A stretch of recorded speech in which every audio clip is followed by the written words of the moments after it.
تو مجھے کوئی میرے چند سوالات ہیں خدا کے بارے میں، اس کے جوابات دے دیں۔ تو کہا کیا ہے؟ کہا میرا پہلا سوال یہ ہے کہ اگر خدا ہے اور تم کہتے ہو ایک ہے تو اس ایک سے پہلے کیا تھا؟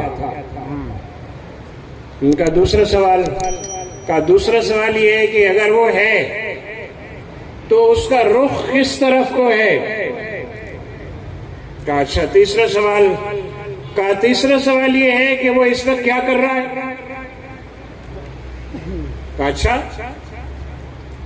تو آپ نے علماء کرام کو بلایا اور ان کے سامنے اس دہریے کے سوال رکھے، اور ہر ایک نے قرآن و سنت کی روشنی میں اس کے ان سوالات کا جواب دینے کی کوشش کی، مگر اس نے کہا میں قرآن اور سنت کو تو مانتا ہی نہیں ہوں۔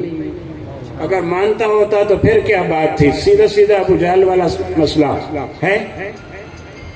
وہ آپ کو یاد ہے نا کہ صلح حدیبیہ کا صلح نامہ لکھا جا رہا تھا، تو سہل نے یا سہیل نے کہا کہ یہ آپ نے لکھا ہے من محمد رسول اللہ، تو ہم تو آپ کو رسول اللہ نہیں مانتے، اگر رسول اللہ مانتے تو پھر کیا بات تھی؟ آپ اس کو مٹائیں، رسول اللہ لکھا ہوا۔ ہاں تو آپ لکھیں سیدھا من محمد ابن عبداللہ، چلے۔ تو وہی بات ہوئی، اس نے کہا میں قرآن و سنت کو تو مانتا نہیں ہوں، کوئی عقلی دلائل سے بات کریں۔ لوگوں نے مشورہ دیا، ایک نوجوان ہے کوئی 20-25 سال کا، اور بڑی اس کی ذہانت ہے اور علم بڑا اس کا پختہ ہے، آپ اس کو بلوائیں۔ بلایا گیا، امام اعظم ابو حنیفہ رحمۃ اللہ علیہ اپنی چڑھتی جوانی میں تھے، تشریف لائے، بادشاہ کے محل میں داخل ہوئے، دیکھا کہ بادشاہ کا مہمان اس کے برابر والی کرسی پہ ہے اور بادشاہ تخت پہ ہے۔ تو جب سامنے کھڑے ہوئے آ کر، تو بادشاہ نے کہا ہمارا یہ مہمان ہے، اس کے کچھ سوالات ہیں، یہ ان کے جوابات چاہتا ہے، تو آپ اس کے سوالات سنیں پھر اس کے جوابات دیں۔ تو آپ نے فرمایا کہ ٹھیک ہے بادشاہ سلامت، میں اس کے سوالوں کے جواب دیتا ہوں، لیکن بات یہ ہے کہ سوال کا کوئی ادب ہوتا ہے، سوال کا کوئی ادب ہوتا ہے نا۔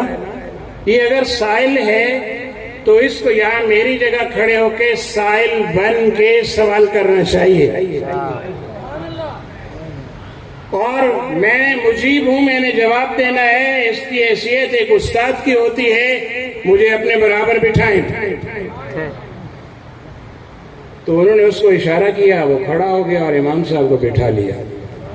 اب اس سے کہا کہ بھئی سوال کرو، تو اب تو وہ اسی میں سٹ پٹا گیا نا کہ مجھے اٹھا کے نیچے کھڑا کر دیا۔ بس آخری بات کیونکہ وقت زیادہ ہوتا جا رہا ہے، آپ حضرات بہت دیر سے ماشاءاللہ تشریف فرمائیں، بڑا سا برت کیا ہوا۔ تو کہا آپ سوال پوچھو۔ تو اس نے سوال پوچھا، اس نے کہا کہ آپ کہتے ہو خدا ایک ہے، تو پھر اس ایک سے پہلے کیا تھا؟ ہاں یہ بڑا آسان مسئلہ، لو تمہیں گنتی آتی ہے؟ کہا آتی ہے۔ کہا پکی بات ہے؟ کہا پکی بات ہے۔ کہا کہاں سے آتی ہے؟ گنو۔ اس نے گننا شروع کیا، 1 2 3، نہ رک جا، گنتی یہاں سے تھوڑی شروع ہوتی ہے، تم ایک سے گن رہے ہو، ایک سے پہلے بھی کوئی گنتی ہے؟ اس نے کہا حضرت جی ایک سے پہلے کوئی گنتی نہیں ہوتی، گنتی ایک سے ہی شروع ہوتی ہے۔ آپ نے فرمایا پکی بات ہے ایک سے شروع ہوتی ہے؟ کہا ایک سے ہی شروع ہوتی ہے۔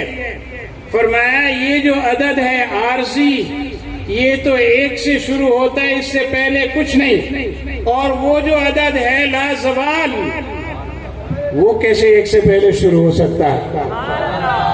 وہ جو ہستی ہے وحدہ لا شریک، اس سے پہلے پھر کیسے کوئی ہو سکتا ہے؟ ایک سوال کا جواب آ گیا۔ آپ کا دوسرا سوال کیا ہے؟ کہا اگر خدا ہے تو وہ اس کا رخ کس طرف کو ہے؟ فرمایا کہ ایک اسٹول لا کے رکھا جائے سامنے، ایک موم بتی اس پہ رکھی جائے، ایک ماچس لے کے آئیں، اسٹول رکھا، موم بتی رکھی، آپ نے خود کھڑے ہو کے ماچس سے اس موم بتی کو جلا دیا، تو جب وہ روشن ہو گئی تو آپ نے کہا ہاں بھائی بتانا ذرا اس موم بتی کا منہ کدھر ہے، رخ کدھر ہے اس کا؟ انہوں نے کہا جی کوئی موم بتی کا بھی منہ ہوتا ہے؟ نہیں ہوتا ہے بھائی، تم بتاؤ اس کا منہ کدھر ہے؟ نے کہا اس کی روشنی ہے چاروں طرف جا رہی ہے، منہ اس کا تھوڑی ہوتا ہے کہیں۔ آپ نے فرمایا یہ عارضی نور ہے، عارضی، اور تم کہتے ہو کہ اس کا کوئی ایک رخ نہیں ہوتا، ہر طرف ہی اس کا نور ہے۔ تو وہ جو دائمی نور والا ہے اس کا بھی ہر طرف ہی رخ اور نور ہے، اس کا رخ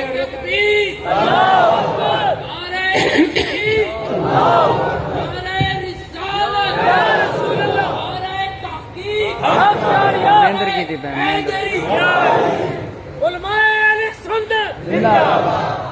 عزیزان محترم۔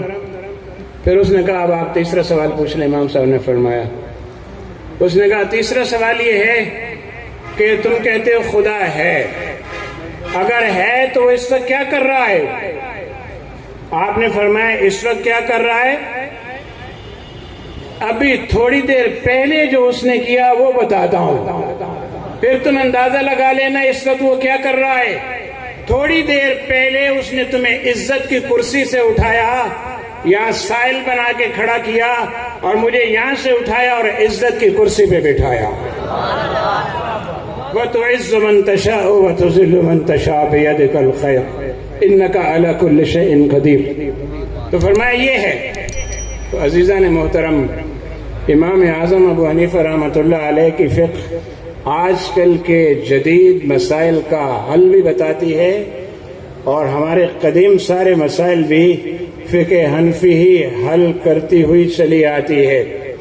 ضرورت اس امر کی ہے کہ جب تک ہم طالب علم ہیں، سیکھ رہے ہیں، تو اپنے اساتذہ کرام سے ان علوم کو اس طرح سیکھیں اور حاصل کریں کہ ہم امام اعظم ابو حنیفہ رحمۃ اللہ تعالی علیہ کے اور اعلی حضرت عظیم البرکت فاضل بریلوی رحمۃ اللہ تعالی علیہ کے علوم کے حقیقی وارث اور جانشین بن سکے۔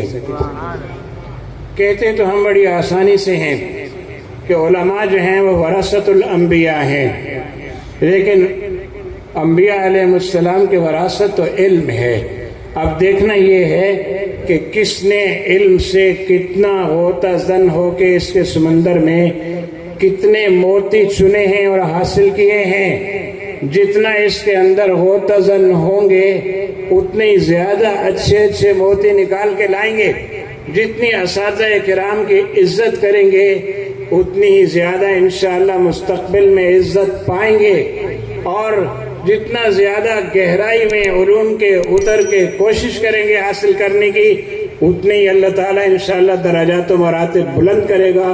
رب العالمین جل شانہ والا ہماری اس عظیم دانش گاہ میں مزید برکات عطا فرمائے۔